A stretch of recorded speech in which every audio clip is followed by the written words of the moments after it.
député Cheikh Abdou Bara Dolly Mbacké ñu dox tuuti Aba Mbaye mu ngi noonu Aba Mbaye bu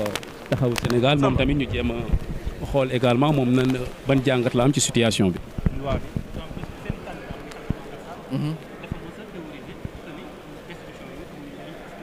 non non xam nga au conseil c'est une directive communautaire moo tax ci assises yi ñu ne woon on va faire une chambre de collectivités territoriales CNRI reprendre ko comme une directive loolu moo tax nguur gi bi mu ñëwee def le haut conseil des collectivités locales tey d'accord naa nga ni ma lan mooy njëriñu haut conseil bu fekkee ça fait 2 ans mairie ñuy grève mu ñu liggéey loolu d'accord naa nga wax ma ko mën nga moo dégg ça veut dire que des institutions on les améliore on les efficace ñun bi ñuy waxtaanee suñu ay naatangoo ñun amoon nañ 3 hauts conseillers premier mandat mais nga ànd bokk coalition ñu ne lii dañu ko war dindi nga leen di lii de bàyyi leen ko fi parce que lii am na njëriñ mais teewul ñun ñoo perte ay hauts conseillers ñun suñu demoon dañuy amaat haut conseil mais on a accepté la dynamique globale moo tax tey buñ ko indee ce serait incohérent comme ni ko ñu ne dañuy voter contre mais li may naqaru mooy le fait que nga ñëw ne dindi leen ko te xam ne la nga koy remplacer est-ce que li ngay indi moo gën li fi nekkoon je pense que aujourd'hui moo taxoon DPG bi am solo on ne réclame pas une DPG parce que on veut Ousmane Sonko ici parce qu'on va l'attaquer non dañu bëgg a xam fan la gars yi jëm ak gars yi li ñuy préparer lan la je pense que loolu mooy respect ak loolu mooy cër askan bi li ngay andi moomuloo ko institution yi moomuloo leen moo tax da nga war a wax nit ñi fan nga jëm pour que ñu mën xam ndax yow li ngay indi c'est ça c'est moo gën li nga fi fekk moo gën ngay toog léegi dañuy dindi li ñun dañuy dindi rek te baleel la ba mu set yow boo amee sa majorité nga ñëw indi fi li la neex wala li neex sa majorité. est-ce que da ngeen di craindre ne piège am na ci. da ngeen di craindre ne piège am na. dépassé nañ piège ñoom ñoo falu ñoom la yàlla jox nguur gi mais nañ doxal mais am nañ droit nag ñoom li ñu indi ñu commenté ko ñu critiqué ko mais yow li ngay indi waxoo si dara nee nga yaa ngi liggéey yaa ngi bind sa projet bu tayee nga ni dëkk bi c'est en ruine bu subaa nga ni de travailler sur le long terme mais yow bu fekkee yow da ngay liggéey sur le long terme mais xanaa kon présent bi baaxul wala présent bi dëgër na ba nga mën projeté wu sur le long terme ñun ce qu'on demande c'est de la lisibilité de la clarté et des éléments de débat et des éléments de discours c'est tout ce qu'on réclame maintenant.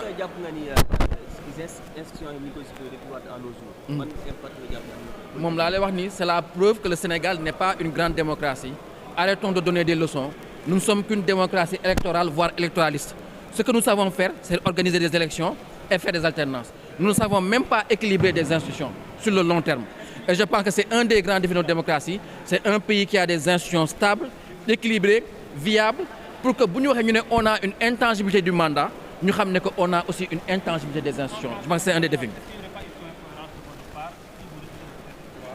Mais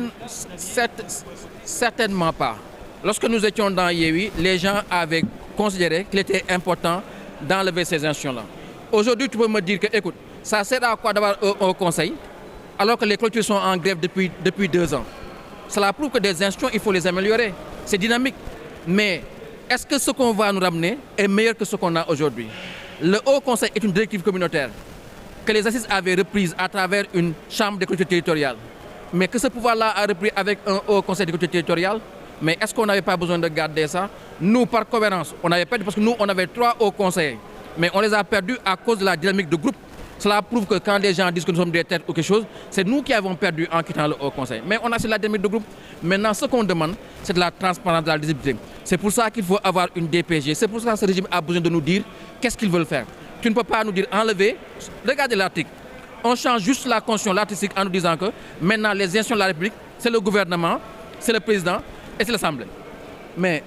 toi, ce que tu vas ramener, est-ce que c'est mieux ce que tu as enlevé? On ne sait pas ce que tu vas ramener. Tu attends juste d'avoir ta majorité pour amener les institutions du projet. On ne veut pas des institutions du projet, on veut des institutions du Sénégal.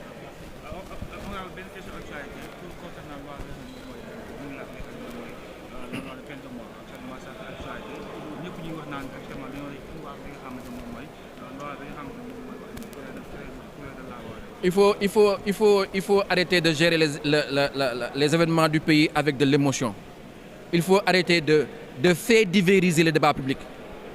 Quand il y a eu les événements de mars 2021 là, Macky Sall a suréquipé la gendarmerie. Il est sorti pour dire aux gens lii dootu fi amati mais amaan na. Quand le général Fall est sorti pour dire que notre offre de sécurité est compromise, les gens n'ont pas voulu entendre.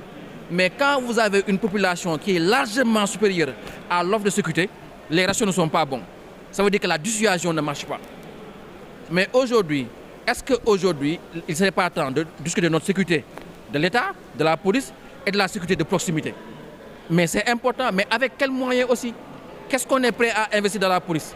Donc quand on nous parle de rationalisation, d'économie des institutions, mais aujourd'hui on veut savoir c'est quoi les arbitrages. Et ce sera un des débats importants du prochain marathon budgétaire, si bien sûr on est là. C'est pour ça qu'il faut absolument éviter de faire voter le budget à travers des ordonnances ou des normes ou des décrets. Il faut faire un marathon budgétaire, que les gens puissent demander des budgets. Et en toute transparence, vous, la presse, vous aurez les crédits qu'on a attribués à la sécurité de l'État et à la sécurité de proximité pour avoir un débat de fond, pas un débat fait divérisé.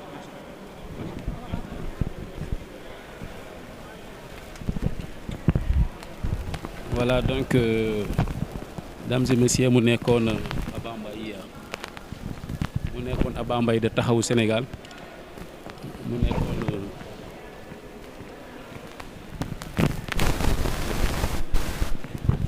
voilà donc mesdames et messieurs mu nekkoon Abba Mbaye de Taxawu Sénégal. Taxawu wax nañ ko sànq, Taxawu léegi bokkatul ci groupe parlementaire Yewwi Askan Wi. Taxawu léegi groupe amul sax groupe parlementaire, léegi ci député non inscrit la ñu fare. Donc wax na li nga xamante ne moom la xalaat ci réew mi, mais wax également ci li nga xamante ne moom la xalaat ci li ñu fi tax a teew tey muy ouverture session extraordinaire gannaaw bi nga xamante ne le président de la République Bassirou Diomaye Diakhar Faye daal dinay soumettre un projet de loi aux députés donc de la 14e législature. Moom nag mu mel ni am na ci ay crainte yi mooy lan mooy que tey jii nii naam ñoom bu ñu voté contre la suppression du conseil économique social et environnemental et du haut conseil des collectivités territoriales, dina am incohérence par rapport ak ñoom li ñu mës a prôné au sein donc de la plateforme Taxawu Sénégal. Mais crainte bi également mooy le fait que tey jii nii régime bi fi nekk dugal na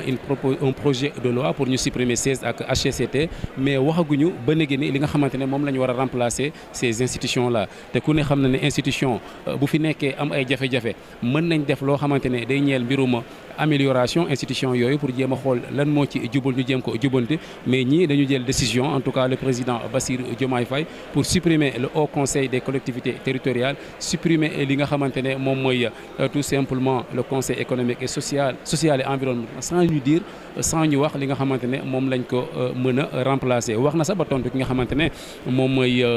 le premier ministre Ousmane Sonko, ndax ku ne xam ne jamono yooyu passé jàppoon nañ ne le pays est en ruine. Mu jàpp ne loolu yëpp c'est des discours